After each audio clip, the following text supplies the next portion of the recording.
Hola, un saludo. Mi nombre es Daniel Suchigua. Vengo a presentarles rebeliones indígenas en Papantla durante la década de 1890. Agradezco al Instituto Veracruzano de la Cultura por este espacio donde me permiten presentarles un poco de mis intereses en cuanto a investigación histórica.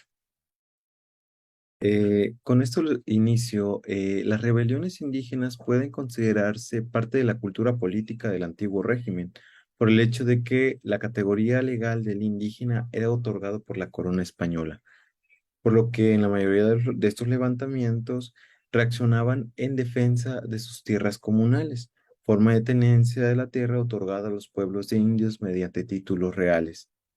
En una nación moderna como la que se pretendía formar en el siglo XIX en el actual México, se intentó generalizar la condición del individuo pasando a la categoría política de ciudadano según los modelos de un Estado moderno. Las rebeliones de indígenas de Papantla, que no fueron únicas en el país, sino que en varios puntos del territorio nacional se presentaron estos levantamientos, representan el fin de una época para los indígenas, los grupos indígenas, y el inicio de una modernidad local con la llegada del capital económico a partir del mercado de tierras. El historiador Friedrich Katz argumenta que a las principales revoluciones del siglo XX les precedieron pequeñas convulsiones sociales que fueron una especie de ensayo para las que vendrían posteriormente. Por ejemplo, la rebelión Boxer de 1900 precedió la Revolución China de 1911. La rebelión de 1905 en Rusia preparó el terreno para la Revolución de febrero y octubre de 1917, y en el caso mexicano es sabido que las huelgas de Cananea en 1906 y Río Blanco en 1907 fueron exponentes del descontento social de los obreros fabriles, siendo antecedentes de la Revolución de 1910. No obstante, la Revolución Mexicana fue un movimiento social en gran medida efectuado por campesinos levantados por razones agrarias en espacios rurales. Estas fueron las rebeliones indígenas que se presentaron en 1891 y 1893, las que precedieron a la Revolución Mexicana rural. Pero por ser aisladas, fueron hechos aislados las de la década de 1890, pudieron ser reprimidas por el ejército, a diferencia de lo acaecido en 1910, cuando los descontentos nacionales fueron abordados por un líder de la talla de Francisco I. Madero que concentró prácticamente a todos de alguna manera, descontentos en todo el país. Había un líder que conocía el país, ¿no? Que supo ensamblar todos estos puntos de descontento contra el régimen porfiriano. En cambio, en 1890 podría considerarse hechos aislados. Bueno, el porfiriato, o en sí, en 1884, cuando Díaz asumió la presidencia de manera definitiva hasta su renuncia en 1910, comenzó una nueva etapa en la política del país, caracterizada por la madurez en la administración, la centralización de los órganos y el reforzamiento del autoritarismo del régimen. En el Totonacapan, ubicado al norte de Veracruz, esto se reflejó en mayor medida a partir de la década de 1890, es decir, la aplicación de las leyes de las reformas porfirianas, que empezaron con la subdivisión de los lotes colectivos al norte del río Tecolutla. Por otra parte, hubo un resurgimiento comercial en Teciutlán. Esta es una población ubicada en la Sierra Norte de Puebla, que tuvo como resultado la apertura de una conexión al mercado de los latifundios de la llanura costera. En la diapositiva podemos ver, nos brinda fotografías de Papantla, en una feria de Corpus, varios indígenas reunidos, y de los totonacos en la parte inferior, varios indígenas armados que si bien corresponden a una cacería, son fotografías de 1930, nos ofrece una impronta de los indígenas papantecos a finales del siglo XIX y cómo pudieron visualizarse en estos levantamientos armados. Durante este periodo, el porfiriato, el gobierno se consideró suficientemente fuerte para destruir a la propiedad comunal de la tierra y fraccionarla en parcelas individuales, así como corregir a los indios para modernizarlos, poniendo multas por la vestimenta y costumbres religiosas. Los gobiernos papantecos del periodo antes de la llegada de Díaz no se atrevían a dividir las tierras comunales por considerarlas la causa de un levantamiento indígena mayor. Desde 1884 se puso en marcha la subdivisión de los condoñazgos con base en el decreto número 68 del 2 de julio de 1874, emitido por la legislatura del estado de Veracruz. En la década de 1878 a 1888 tuvo lugar el condoñazgo en Papantla, que era una forma de tenencia de la tierra donde varios dueños, por así decirlo, principalmente indígenas, se unían para legalizar sus tierras, trazarlas, pagar el impuesto, pero en la administración interna conservaban sus usos y costumbres. Eh, no obstante, con la ley sobre la subdivisión de la propiedad, que es la ley de la propiedad territorial, que es la ley 26 del 4 de julio de 1889, emitida también por el gobierno de Juan de la Luz Enríquez, la organización agraria cambiaría a partir del deslinde realizado por las autoridades estatales y locales. La tierra comunal era improductiva para el desarrollo del país, por lo tanto, al subdividir las tierras y otorgarlas a dueños particulares, fomentarían así el, la competencia en la producción. Y eso era un elemento importante de la época para fomentar el desarrollo de México. Estas reformas fueron aplicadas con mayor fuerza en la década de 1890, en el segundo lustro de la década de 1880, pero repercutieron más, tuvieron su mayor grado de afectación a principios de 1890, no solo en Papantla, sino que en varios puntos del país. Por eso hay un importante o un interesante fenómeno entre 1891 y 1893, donde se presentaron un significativo número de revueltas rurales en donde el Estado respondió con su mano dura. Entre los más destacados fueron los siguientes, que fueron el movimiento de Catarino Garza en Tamaulipas en 1891, la rebelión religiosa de Tomochic en las montañas de Chihuahua en 1892, la guerra contra los yaquis, la guerra de castas en Yucatán, eh, la rebelión religiosa perdón, también hubo un alzamiento del general Canuto Aneri en 1893. En el Estado de México se presentó la revuelta agraria encabezada por el sacerdote Felipe Castañeda en 1892 ante el despojo de las tierras indígenas. El levantamiento de Papantla fue suscitado o iniciado por un ingeniero agrónomo llamado Severiano Galicia en 1891, quien fue enviado por el gobierno federal para deslindar tierras de los indígenas, pero en el lugar se decidió atender a las peticiones de estos, convirtiéndose en su portavoz. Todas se originaron a consecuencia de problemas agrarios cuyos intereses eran conservar la supervivencia de las comunidades integradas por indígenas. A finales de mayo de 1891, los totonacos Francisco Pérez Cepeta, Gregorio Santiago, Pedro Salazar, Esteban Pérez e Hilario Jiménez salieron de Papantla rumbo a la estación del ferrocarril en San Juan de los Llanos, en el municipio de Libres, ubicado en la Sierra Norte de Puebla. Tenían el propósito de encontrarse con el agrimensor Severiano Galicia, quien retornaba con noticias de su búsqueda de los títulos reales otorgados a los indígenas en el Archivo General de la Nación. Estos sujetos, esta comisión, lideraban a los indígenas papantecos que se oponían al fraccionamiento de las tierras comunales a partir de la aplicación de la Ley 26 de 1889. El deslinde fue realizado por las autoridades locales y estatales, pero los indígenas también querían participar en la estructura de estos deslindes para que no sea solo actividad de los gobiernos locales, de las autoridades. No obstante, cuando el jefe político de Papantla, Marcelino Sánchez, se enteró de la situación de esta comisión que quería hacer sus trazos por cuenta propia, ordenó el arresto de los subversivos y un destacamento de guardias rurales y estatales al mando del cacique papanteco Simón Tiburcio los detuvieron en libres y regresaron a Teciutlán para descender a a la llanura costera, ¿verdad?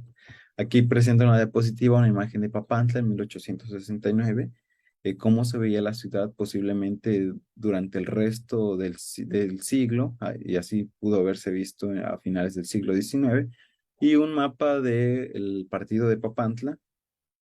Podemos ver que están solo puntualizados algunas cabeceras poblacionales, más no terrenos deslindados. No hay una medición de la tierra. Este mapa es de 1850, por lo tanto era un espacio, digamos, donde era necesario la medición del terreno. La medición del terreno es un elemento de la modernidad que todos buscaban. Se buscaba medir el país para saber así desarrollar cálculos en cuanto a la producción, en cuanto a poblar el terreno mexicano y así fomentar el desarrollo. Por lo tanto, vemos elementos del partido de Papantla, el río Tecolutla en esta parte, poblaciones como la Barra de Tecolutla, el Camino Real de Papantla a Teciutlán y continuaba a Tampico, y algunos elementos ahí interesantes como la Sierra de Papantla, por acá está Teciutlán hacia el hacia el sur, y hacia la costa estaban las tierras comunales. Bueno, mientras los rurales iban a apresar a los líderes indígenas que habían ido a libres, después los trasladaron, una vez apresados, los trasladaron a Teciutlán y descendieron por este camino real rumbo a Papantla. Bajaron entonces en Coloapan, que es una población ubicada en la ruta del Camino Real, y estaba el casco de la hacienda San Miguel del Rincón en esa época. Está cerca del río Tecolutla. El mayor Simón Tiburcio ordenó matar a Francisco Pérez Cepeta el 26 de mayo de 1891. Al día siguiente, los demás arrestados fueron entregados al 23º Batallón de Infantería que estaba acantonado en Papantla. Aquí vemos la ruta y algunos personajes de la época, como el mayor Simón Tiburcio y este contubernio entre las autoridades locales, estatales, como Juan de la Luz Enríquez, el gobernador, y el general Porfirio Díaz como presidente de México. Por lo tanto, eso sucedió ya el día 26 y 27 de mayo. Esto fue martes y miércoles de ese año. Los totonacos de las rancherías y otros líderes se encontraban que estaban en contra de la división de las tierras, decidieron reunirse en la cabecera cantonal para acordar lo que debían hacer ante el asesinato de Pérez Cepeta y el arresto de sus compañeros. Esta reunión se realizó el 28 de mayo de 1891. Coincidió con que fue el jueves de Corpus Christi, una de las festividades más importantes de Papantla. Entonces, el jefe político y los indígenas tenían roces anteriores. Marcelino Sánchez fue quien había ordenado el deslinde de las tierras comunales. A esto le sumaba la imposición de onerosas multas y encarcelamiento a quienes realizaran procesiones en Semana Santa en los poblados de Papantla, Coatzintla y San Pablo. También había ordenado que los hombres no usaran su vestimenta tradicional y ocuparan pantalones, y que las mujeres debían vestir en agua o con saco de percal como medidas para modernizar a la población. Por esto, y ante los rumores de la reunión de los disidentes, Sánchez ordenó a las guardias locales disolver a los indígenas. Ese día se ocasionó un tiroteo, resultando 6 personas heridas y un muerto. Mientras tanto, varios indígenas, entre hombres, mujeres y niños, subieron a los montes para refugiarse por temor a las represalias. Sánchez justificó el hecho explicando que la orden de ataque fue porque los indígenas buscaron, con apoyo de las armas, deslindar sus terrenos con sus propios medios. acción que los colocaba fuera del marco legal, por lo que adquirieron la condición de pronunciados y ladrones. En ese momento, el jefe político envió tras ellos a la Guardia Nacional, a los, a los indígenas esparcidos. Esta Guardia Nacional tenía al mando a Simón Tiburcio y a Pablo Hernández Olmedo. Por su parte, los disidentes, ya declarados rebeldes, respondieron con ataques de guerrilla, exigiendo la destitución inmediata del jefe político, del tesorero municipal y el agente local de la tesorería del Estado, que se le sometiera a juicio.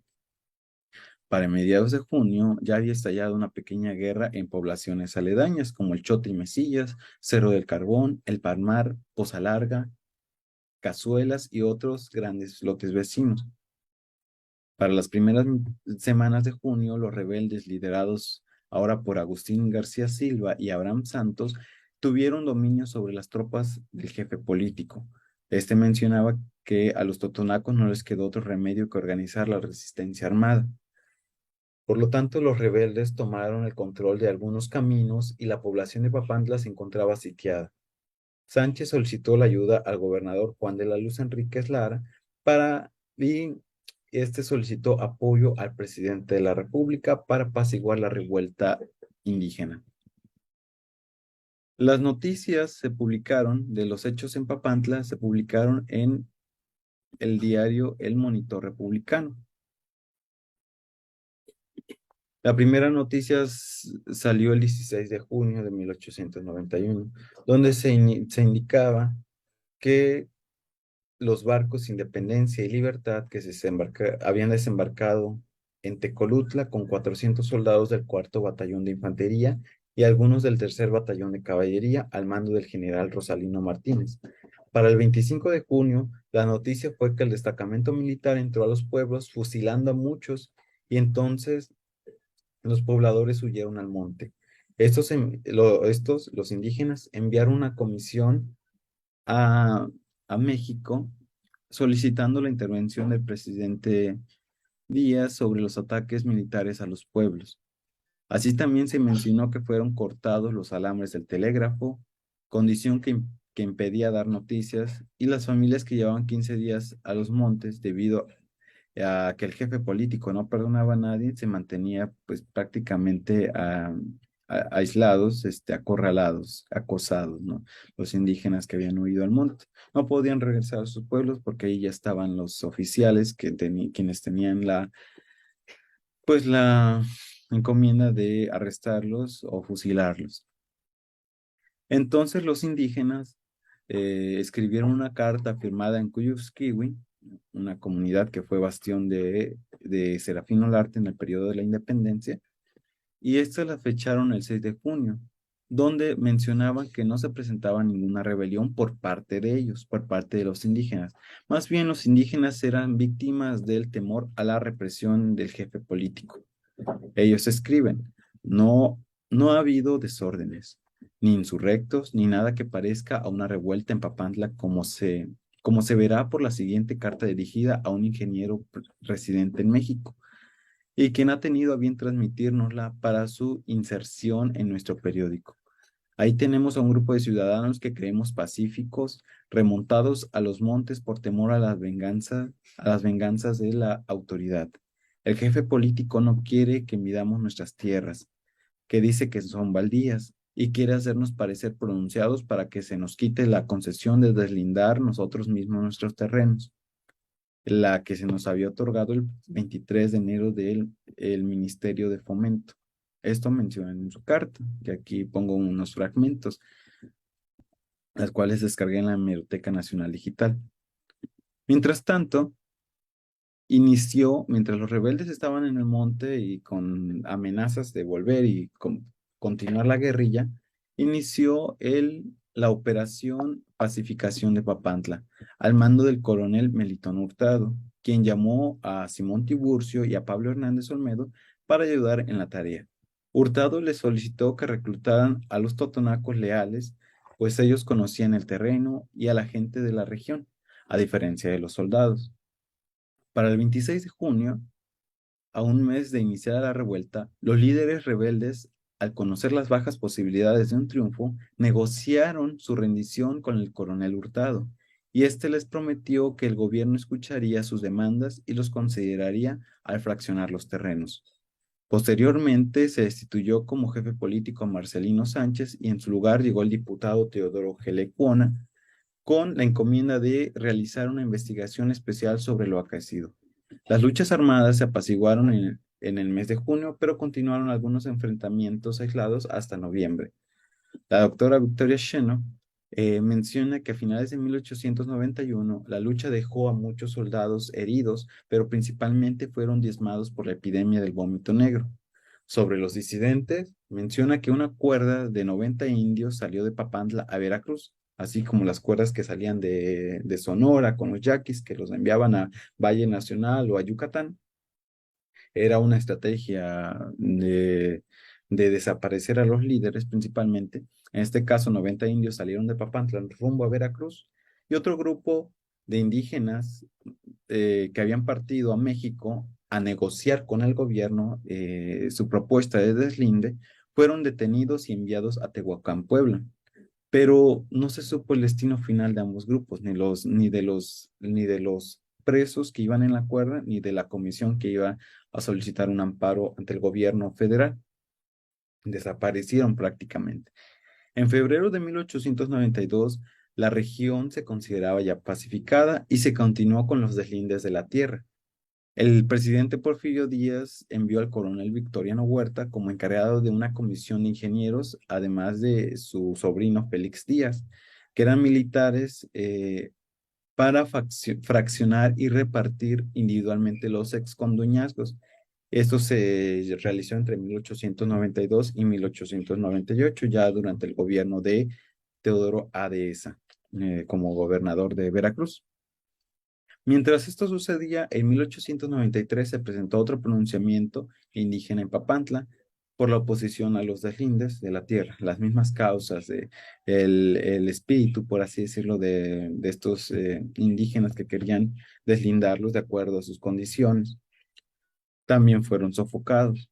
Y una más surgió en 1896, siendo esta la última del siglo XIX en la región, la igual de sangrienta que las anteriores, donde igual hubo, bueno, según cifras no exactas, alrededor de unos 20,000 indígenas diezmados. Para finales del siglo XIX o ya para entrar al siglo XX, pues los terrenos de Papantla estaban fraccionados, ya estaban representados en mapas con trazos topográficos, con nombres, con nomenclaturas realizados por indígenas y estos habían mantenido, este,